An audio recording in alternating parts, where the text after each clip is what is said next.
We've thrown educators to the wolves in 2020.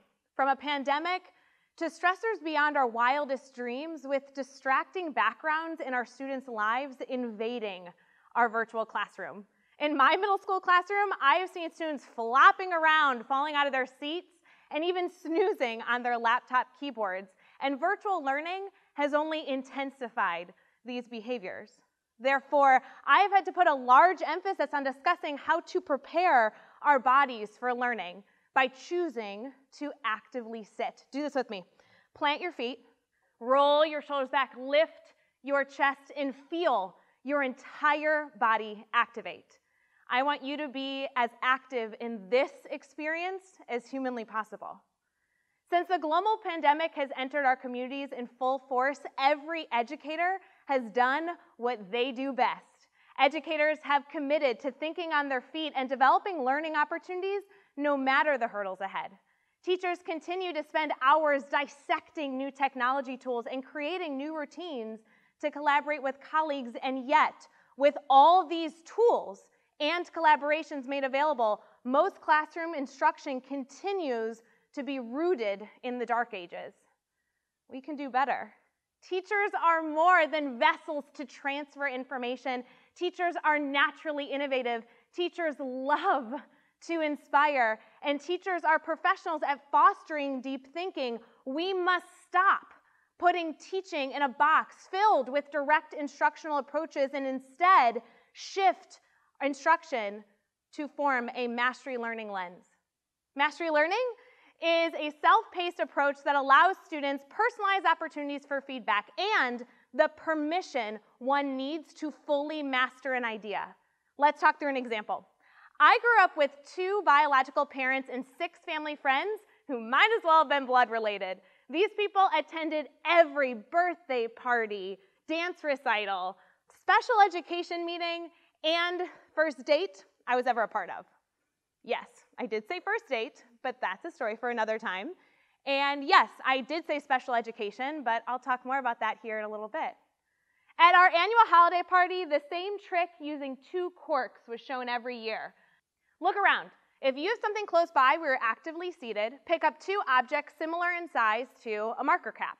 You can do this with any rectangular or cylinder object. You may choose to roll up a piece of paper, grab 2 lip balm containers, or pick up 2 pen caps for this challenge. But don't worry, if you don't have something easily accessible right now, you can attempt this challenge later. Place 1 object in each hand between your thumb and forefinger. Now, using your middle finger and thumb, your goal is to transfer these items from one hand to the other at the same time. The first time most people attempt this challenge, they end up locking the marker caps together, failing in their ability to make the transfer without lifting their fingers. Tricky, huh? The reality is, all of you can do it.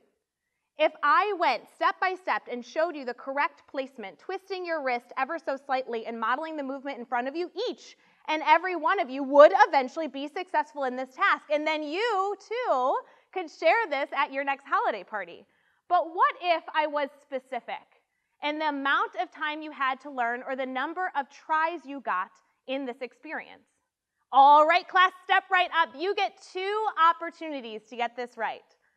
The reality is a small percentage of you would find success, and others would fail, only to be left with 2 marker caps in your hands. Not nearly as satisfying. You deserve the time it would take to master this party trick. And whether it be on the 3rd or 43rd try, you deserve the opportunity to learn, to be successful, and to celebrate your victory. That's mastery learning. Mastery learning isn't new. What is new is how we utilize our current technologies, our latest resources, so that students can be successful. Online tools made available on platforms like YouTube do not replace teachers in the classroom. Rather, these resources provide support to deliver the initial moments of instruction. Anything you want to learn right now exists for free on the internet, on a video, online blog, or podcast. The question is, what are you going to do about it? Because in just a few clicks, you and any student can begin your learning journey, but how you move from being familiar with a concept to fully understanding the inner workings of an idea, that takes a master facilitator. Remember the cork challenge? Let's say, for the sake of example, my mother made a 30-second YouTube clip modeling how to solve this tricky challenge. And as your teacher, I provide you the following instructions.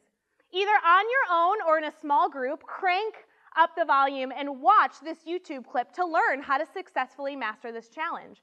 Remember, videos have options to support whatever type of learner you are, so utilize the rewind, the fast forward, the pause, and the closed captioning as you see fit. But then, I want you to hop on a Zoom call to conference with me.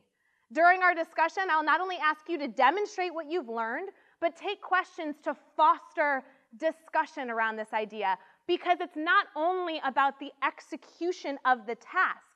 I want you to dive deeper and explore why conceptually this task is challenging to grasp and where the common hurdles are found in the process of mastering it. Why? Because I'm better than YouTube.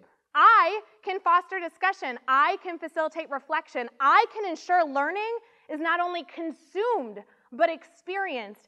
I can ask you deeper questions and follow up with personalized feedback. See?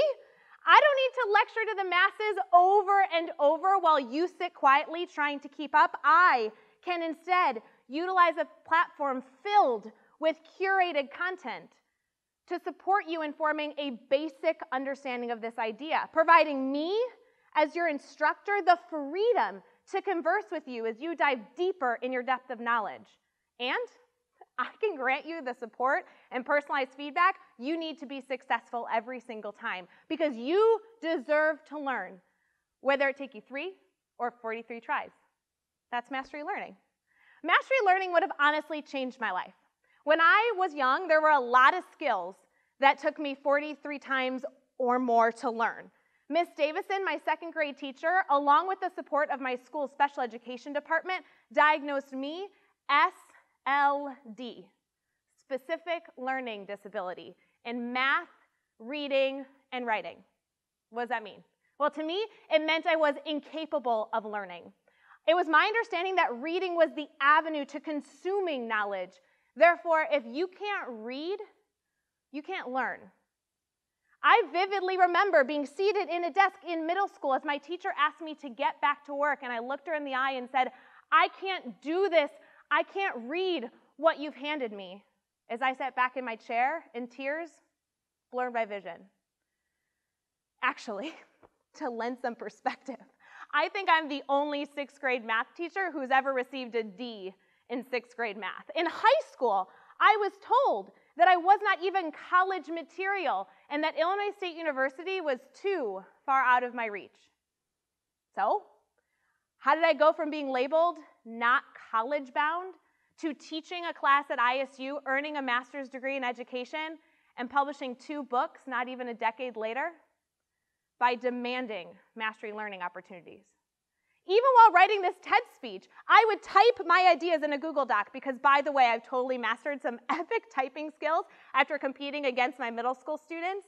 But in the process of editing, rather than rereading the text in front of me, I use a Chrome extension to read the text back in audio form. I consume 80 to 90% of text, whether it be in a book, article, email, or lengthy text message, in audio form. I consider those audio add-ons my lifeline for learning. Because being a good teacher is not only about adapting or modifying learning opportunities for students to best fit their individual needs, but allowing each student the time and support to take ownership and see the power in mastering these skills. That is mastery learning. Mastery learning, also known as competency-based learning or outcome-based learning, has been strongly supported by the academic literature. The meta-analysis of 108 independent studies on the effects of mastery learning conducted by Kulik, and Banger and Drones in 1990 showed that mastery learning had a moderate to positive effect on student performance. Thomas R. Guskey, a widely respected mastery learning expert and professor emeritus in the College of Education at the University of Kentucky, defined mastery learning as a philosophically based approach to teaching and learning. He classified the concept back in 1980 as a new way of educational thinking. Now, nearly 40 years later, these concepts are still only found in classrooms labeled progressive. Anderson and Burns, seen as mastery learning experts following decades of their educational research, published a study in 1987 highlighting the focus on time and attempts it may take a student to learn a concept as completely arbitrary, recognizing that whether it took a student 3 or 43 times to master an idea, the ability to learn should not be dismissed based on an arbitrary social norm, unsupported by research, and driven by impatience or political agendas. We may be on a roller coaster this year, but with an invested teacher and progressive mastery learning practices, combined with our current technological capabilities, no one can stop an intrinsically motivated learner, not even 2020. So here's your assignment. Educators, choose to think differently and see yourself as more than just a vessel to transfer information. Choose instead to serve in a role as a facilitator of exploration. Students, see every video, every podcast, and every book as an opportunity to learn. Consumable information is everywhere. Community members, demand support for your school teachers in utilizing effective 21st century practices. Where do you begin? Get your teachers training on utilizing these progressive concepts through professional development opportunities. Let's leave the low-level, direct instruction to YouTube clips and transform teachers from content delivery systems into facilitators of learning for all.